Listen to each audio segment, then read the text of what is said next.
Assalamualaikum warahmatullahi wabarakatuh. Perkenalkan, nama saya Purnamasari SEMSI. Saya merupakan salah satu dosen pada program studi akuntansi Universitas Ihsan Gorontalo. Adapun pada kesempatan ini saya akan menjelaskan metode yang saya gunakan dalam proses pembelajaran. Di mana metode yang saya gunakan adalah dengan cara delivery, interaction, and assessment. Pada kesempatan ini saya akan menjelaskan terkait mata kuliah yang saya ampuh, yaitu pengauditan 1. Mata kuliah ini diampuh pada semester ganjil dan merupakan mata kuliah wajib yang harus diprogram oleh mahasiswa program studi akuntansi. Adapun capaian pembelajaran yang hendak dicapai melalui mata kuliah ini, mahasiswa diharapkan mampu memiliki ide dan wawasan tentang pengauditan, laporan keuangan atau financial auditing, mengetahui proses audit dan lingkungan pengauditan, memahami bagaimana pengauditan keuangan dilakukan, dapat mengimplementasikan wawasan dan pemahaman tentang profesi auditor dengan contoh-contoh kasus penyimpangan yang terjadi. Setelah mengikuti mata kuliah ini, mahasiswa dapat menjelaskan pentingnya auditing dan profesi auditor independen dalam pemerintah, perekonomian maupun dunia bisnis, serta proses pengauditan sejak tahap perencanaan hingga diterbitkannya laporan audit. Adapun deskripsi singkat mata kuliah ini mempelajari profesi akuntan publik, etika profesional, bukti audit, kertas kerja, penerimaan perikatan dan perencanaan audit, materialitas, risiko audit, strategi audit awal, pemahaman atas pengendalian intern, penaksiran risiko, dan desain pengujian. Selain itu juga atribut sampling untuk pengujian pengendalian, variabel sampling untuk pengujian substantif, audit dalam lingkungan sistem informasi komputer. Media pembelajaran yang saya gunakan yaitu terdiri atas software, PowerPoint, kemudian hardware-nya menggunakan LCD, laptop, dan juga spidol.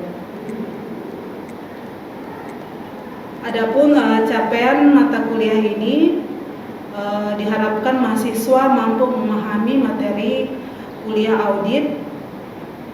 Selain itu, mahasiswa juga mampu memahami dan menjelaskan tentang hakikat auditing, perbedaan auditing dan akuntansi, jenis-jenis audit dan auditor, aspek ekonomi dari auditing, serta jasa-jasa atestasi lainnya. Selain itu, mahasiswa juga dapat menjelaskan sifat kantor akuntan publik, kemudian aktivitas dan struktur akuntan publik, fungsi-fungsi organisasi profesional akuntan publik, standar audit yang berlaku umum, serta standar dan praktik pengendalian mutu dalam profesi akuntansi. Selanjutnya, mahasiswa dapat memahami mengenai hakikat dalam kebutuhan akan laporan audit, bagian-bagian dari standar laporan audit, kondisi untuk laporan wajar tanpa pengecualian, tipe-tipe laporan audit, seberapa jauh materialitas mempengaruhi pelaporan audit, serta kondisi yang menyebabkan penyimpangan dan membuat laporan audit modifikasi dari berbagai macam situasi dan akumulasinya. Kemudian selain itu juga dapat memahami mengenai etis, perilaku etis dari perilaku tidak etis bagi perorangan, profesional, dan konteks bisnis, menjelaskan tujuan dan isi kode perilaku profesional dari ACPA, membahas terkait independen, integritas, dan objektivitas dalam hubungan dengan kode etik, dan menjelaskan aturan-aturan kode etik perilaku itu sendiri. Kemudian mahasiswa dapat memahami kondisi hukum dalam praktik akuntan publik, menjelaskan mengapa kegagalan pemakai laporan keuangan dalam membedakan antara kegagalan bisnis, kegagalan audit, dan risiko audit. Selain itu, mahasiswa mampu memahami kondisi hukum dalam praktik akuntan publik, menjelaskan mengapa kegagalan pemakai laporan keuangan dalam membedakan antara kegagalan bisnis, kegagalan audit, dan risiko audit. Selain itu juga mahasiswa dapat mengerti tujuan pelaksanaan audit atas laporan keuangan. Selanjutnya, mahasiswa dapat memahami hakikat dari bukti audit dan juga pengambilan keputusan atau decision making. Selanjutnya, mahasiswa dapat memahami tentang pengendalian intern dan konsep dari sistem pengendalian intern. Selain itu juga mahasiswa mampu memahami jenis-jenis dan kondisi kecurangan dalam audit penilaian risiko kecurangan dan memahami faktor-faktor apa saja yang dapat mengurangi risiko kecurangan. Dan yang terakhir adalah mahasiswa mampu menjelaskan dampak atau pengaruh perkembangan teknologi informasi terhadap proses audit yang dilakukan.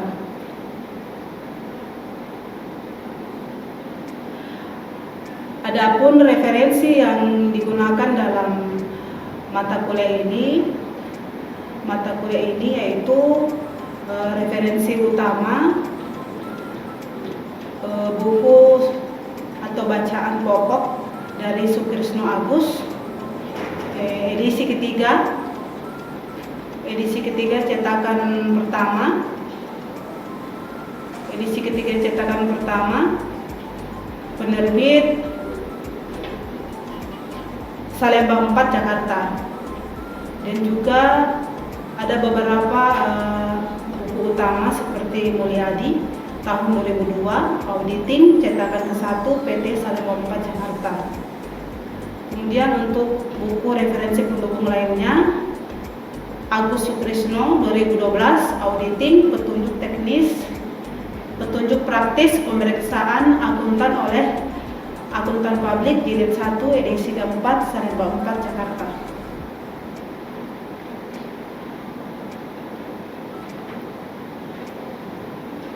Itulah tadi deskripsi singkat mata kuliah pengauditan 1 ini. Selanjutnya kita akan menyaksikan proses mengajar saya pada mata kuliah pengauditan dengan metode Delivery Interaction and Assessment pertemuan kedua. Selamat menyaksikan.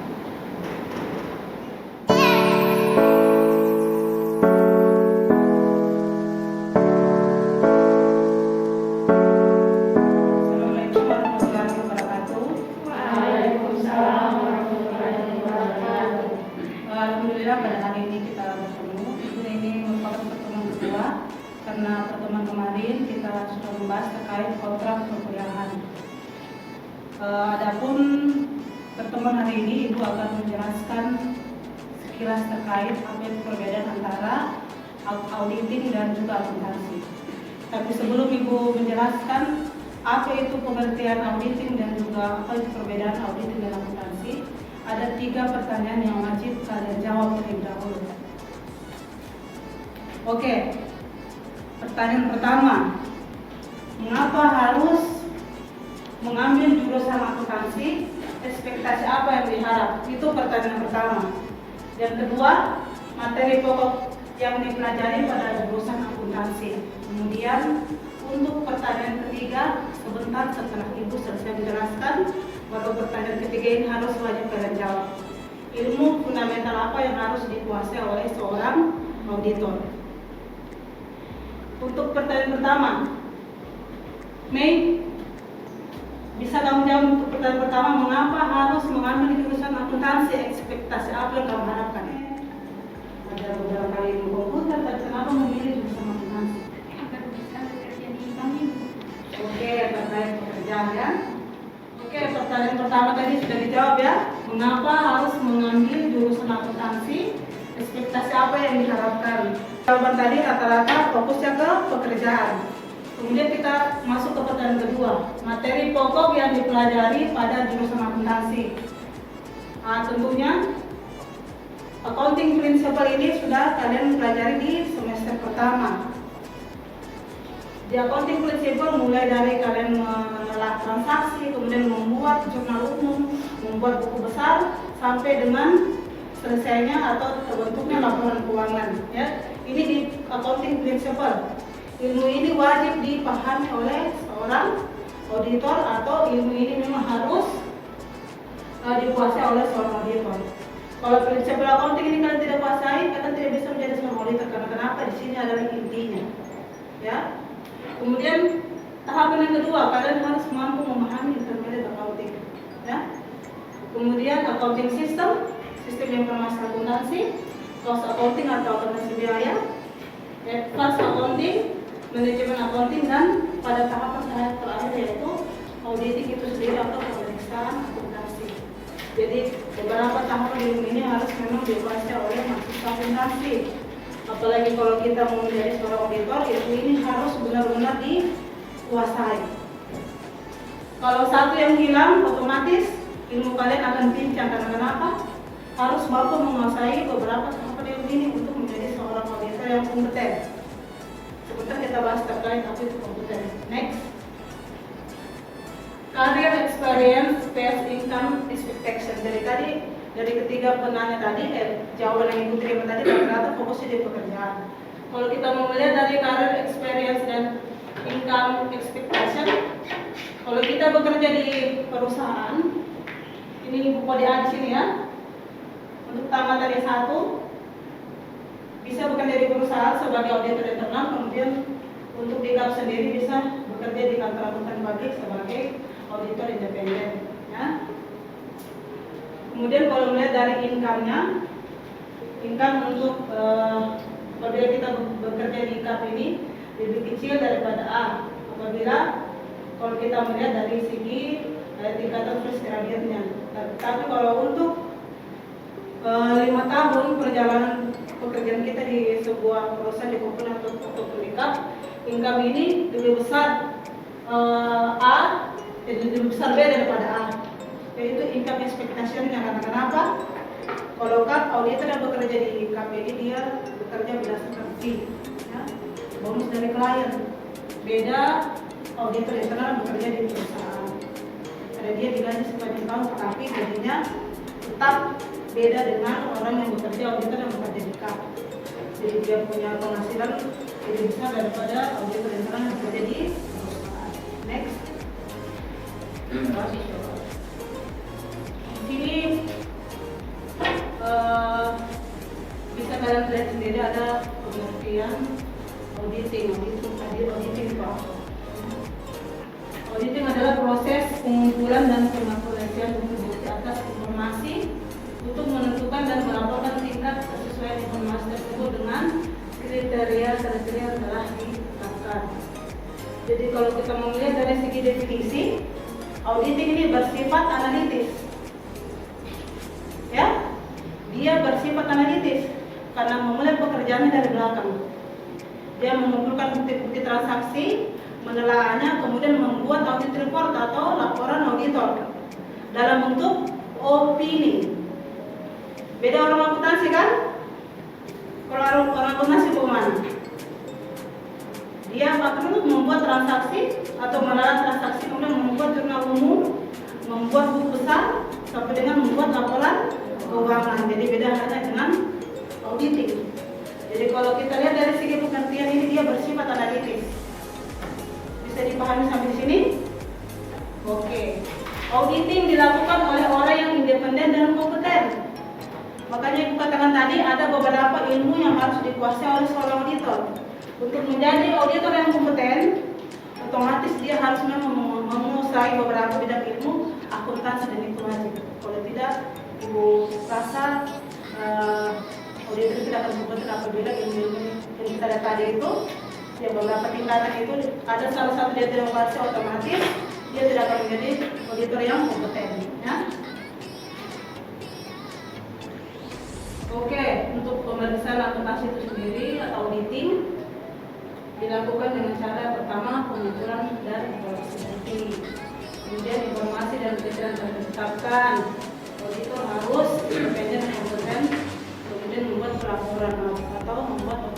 ada laporan keuangan yang diperiksa. Ini bisa dilihat di sini ya. Di sini ada bukti-bukti yang dikumpulkan oleh seorang auditor. Bukti ini dikumpulkan dulu, ya. Pengumpulan buktinya itu seperti apa? Masuk ke lini-lini atau divisi yang memang membutuhkan pemeriksaan. Contohnya biasa dalam suatu perusahaan itu ada permasalahan di bagian pemasaran, jadi dia masuknya pemasaran. Tapi kalau memang di bidang pemasaran dia tidak menemukan bukti yang spesifik, dia bisa masuk ke bidang yang lain. Makanya cakupan luas pemeriksaan itu tidak tergantung dari kompetensi lain, tapi kebutuhan informasi yang dibutuhkan oleh seorang auditor untuk memulai pemeriksaannya. Ya, semakin sedikit informasi yang diterima dari klien, semakin luas cakupan pemeriksaannya pada perusahaan tersebut. Itu yang perlu kalian pahami. Kemudian setelah bukti-bukti ini dikumpulkan, dia memeriksa laporan keuangan.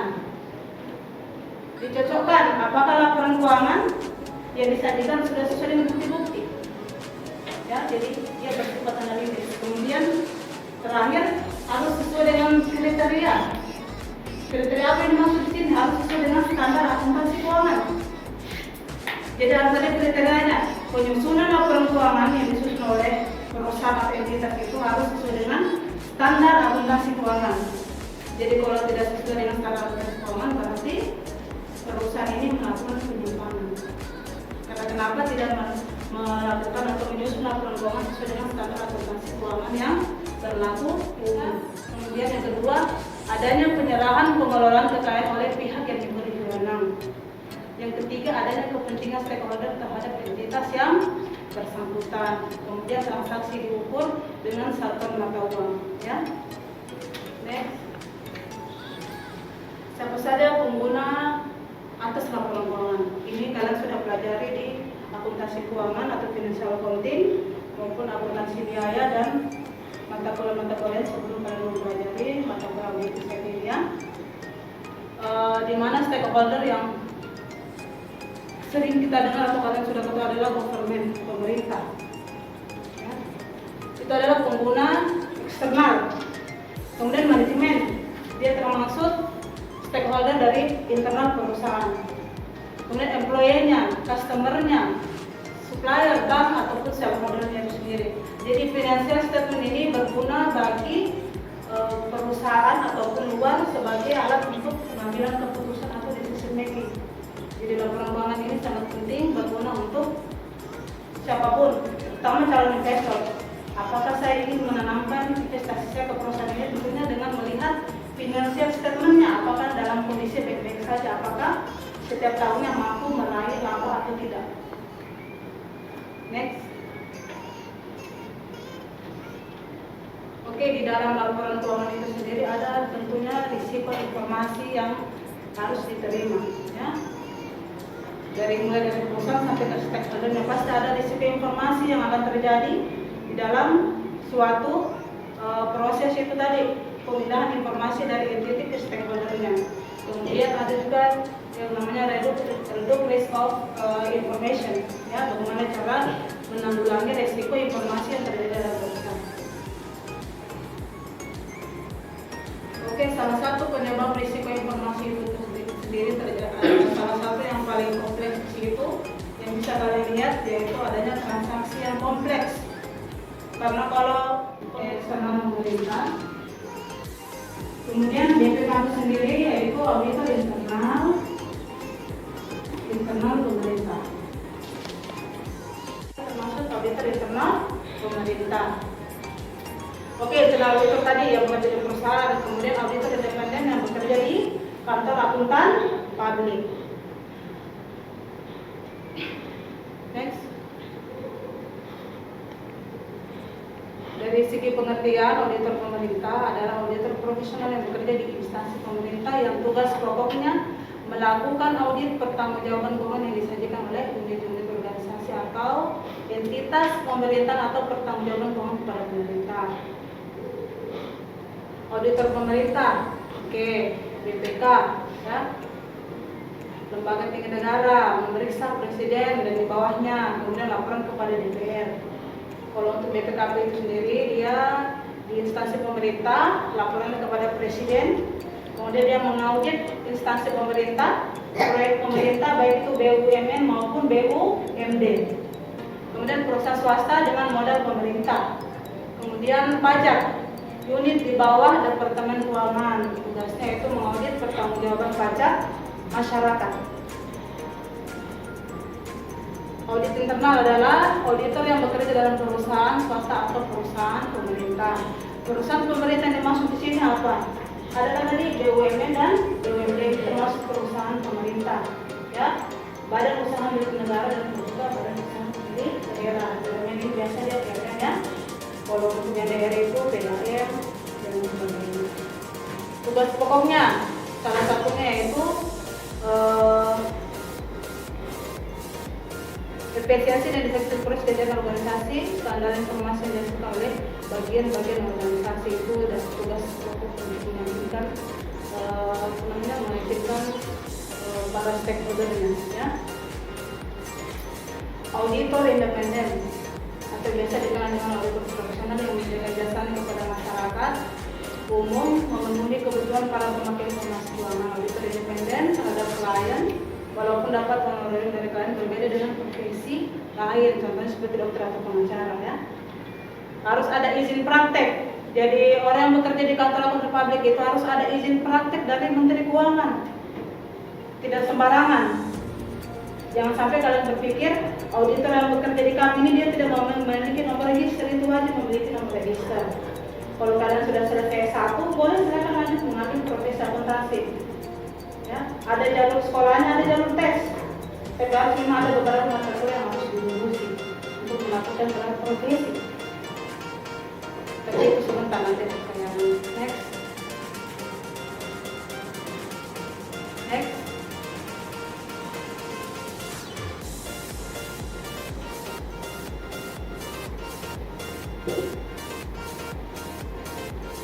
Oke, mungkin dari apa yang dijelaskan tadi, mungkin ada yang ingin kalian tanyakan. Saya ingin bertanya, apa arti penting dari pemeriksaan atau auditing? Dari pemeriksaan atau auditing. Mungkin ada teman yang bisa menjawab? Ya, silakan. Baiklah, saya akan menjawab pertanyaan dari teman saya, yaitu dengan adanya auditing akan memberikan nilai tambah bagi laporan keuangan organisasi. Oke, alasan dikatakan coba di belakangnya. Alasan dikatakan penting itu karena akuntansi publik sebagai pihak yang ahli dan independen pada akhir pemeriksaan akan memberikan pendapat mengenai kewajaran posisi keuangan, hasil usaha, perubahan ekuitas, dan laporan keuangan. Oke, lihat tadi jawaban dari teman-teman tadi. Mengapa auditing itu penting? Salah satunya itu membantu stakeholder atau membantu perusahaan dalam hal pengambilan keputusan atau kebijakan dalam hal laporan keuangannya. Ya, itu arti penting dari pentingnya audit itu sendiri. Kemudian siapa lagi yang bertanya? Silakan. Ada lagi yang bertanya?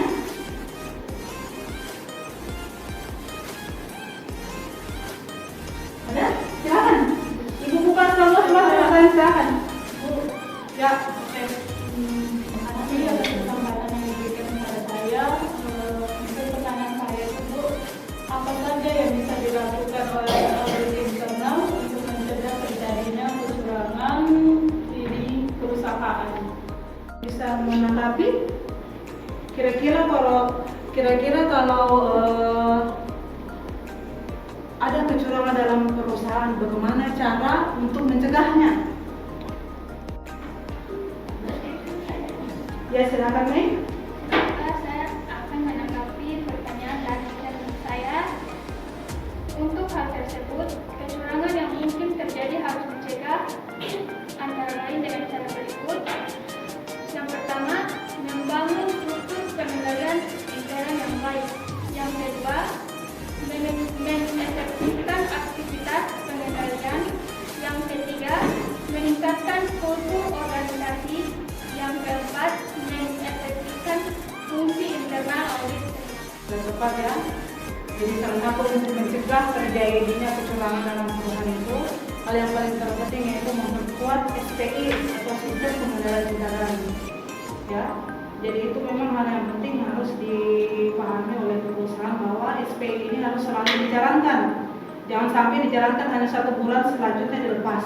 Tidak ada kontrol lagi dari top manajemen ke lini bawah. Jadi memang sistem pengendalian internal ini harus dijalankan tiap harinya. Kalau perlu setiap menit, setiap detik, setiap jam itu harus ada kontrol dari top manajemen ke lini bawah agar proses yang terjadi dalam perusahaan ini dapat diukur dan diatur untuk salah satu cara untuk mencegah terjadinya kecurangan yang terjadi dalam perusahaan. Kecurangan ini juga bisa dikatakan dia sebagai fraud, ya. Sedangkan cara untuk mengatasi fraud itu sendiri, yang pertama memiliki sistem pengendalian yang baik, kemudian menghambat terjadinya kolusi, ya. Itu. Kemudian mengawasi karyawan dan menyediakan saluran telekomunikasi untuk pelaporan fraud itu sendiri. Jadi kalau dalam perusahaan itu pelaporannya secara sistematis otomatis bisa dibaca dengan sistem. Kapan proses transaksinya terjadi, di jam berapa, di pukul berapa, itu bisa dikontrol. Makanya dengan adanya komputerisasi yang baik oleh perusahaan itu mampu membantu auditor internal dalam hal mengawasi jalannya perusahaan.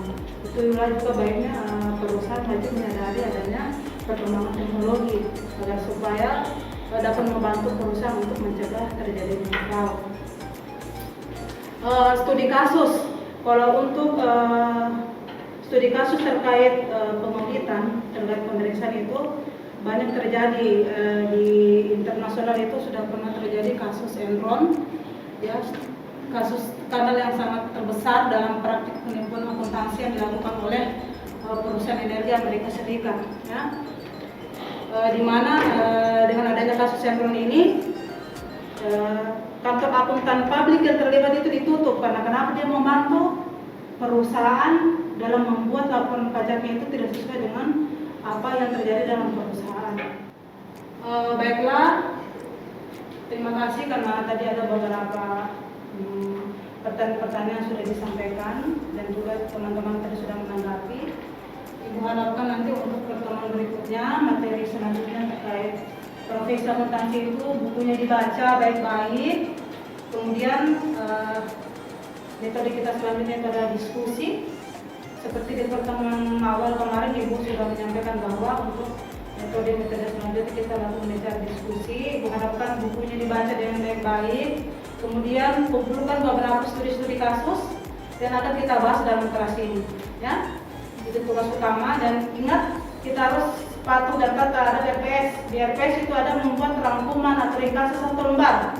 Jadi setiap masuk untuk mata pertemuan selanjutnya itu harus membuat ringkasan untuk materi yang sebelumnya ataupun materi yang akan kita bawakan di minggu berikutnya. Bisa dimengerti? Oke, terima kasih atas partisipasinya.